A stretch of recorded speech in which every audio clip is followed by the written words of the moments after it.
भारतामध्ये आता एक मोठी आर्थिक मंदी येण्याची शक्यता निर्माण झाली आहे. मित्रांनो, देश सध्या एका मोठ्या इकॉनॉमिक क्रायसिसमधून जातोय आणि आपले लोक, आपले मिडल क्लास फॅमिलीज अजूनही IPL बघण्यात आणि त्यांचा आनंद घेण्यात व्यस्त आहेत आणि घेतही आहेत. पण नेमकं घडलं काय? हे सगळं सुरू झालं एनर्जी क्रायसिसमुळे. कोटक महिंद्राचे CEO उदय कोटक यांनी सुद्धा सांगितलं आहे की अजून एक मोठा इकॉनॉमिक शॉक येणं बाकी आहे. आता या मागची पूर्ण स्टोरी काय आहे? तर हा जो एनर्जी क्रायसिस आहे तो मुख्यतः इराण आणि अमेरिकेमधल्या तणावामुळे वाढला आहे आणि याचा थेट परिणाम पेट्रोल डिझेलच्या किमतीवर झाला आहे. खरं तर पेट्रोल डिझेलचे दर आधीच वाढवायला हवे होते, पण निवडणुकांमुळे ते होल्ड करून ठेवले होते. पण आता दर वाढायला सुरुवात झाली आहे. आता याचा परिणाम काय होणार? जेव्हा पेट्रोल डिझेल महाग होतं तेव्हा कंपन्यांना रॉ मटेरियल आणण्याचा, इम्पोर्ट एक्सपोर्ट करण्याचा खर्च वाढतो. म्हणजे कंपन्यांचा खर्च वाढणार आणि प्रॉफिट कमी होणार. आणि मग कंपन्या दोन गोष्टी करतील.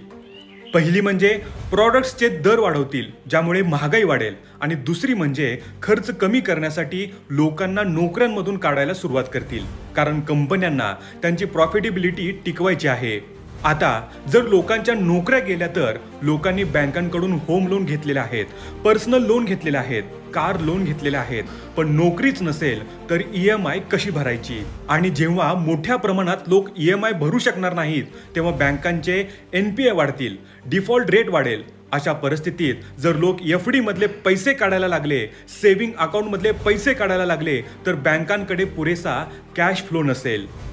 आणि हा धोका श्रीमंत लोकांना आधीच समजला आहे. मिडल क्लास अजूनही IPL मध्ये व्यस्त आहे. एप्रिल महिन्याचा डेटा सुद्धा आहे.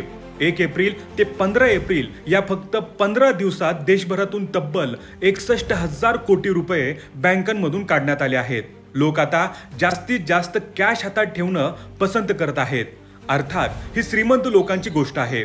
मिडल क्लास अजूनही वेगळ्याच गोष्टींमध्ये बिझी आहे. म्हणून अजूनही आपल्याला समजत नाहीये की आर्थिक संकटाची सुरुवात आधीच झाली आहे. तर यामधून शिकण्यासारखं काय?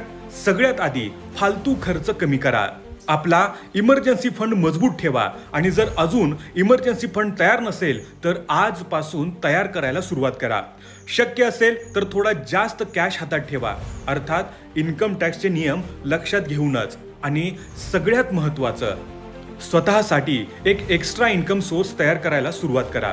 कारण जर उद्या नोकरी गेली तर हाच एक्स्ट्रा इन्कम सोर्स तुमच्या उपयोगी पडणार आहे. तुमचा इमर्जन्सी फंड उपयोगी पडणार आहे. म्हणून थोडी मेहनत करा, डोकं लावा, काहीतरी करा, पण एक्स्ट्रा इन्कम सोर्स नक्की तयार करा मित्रांनो.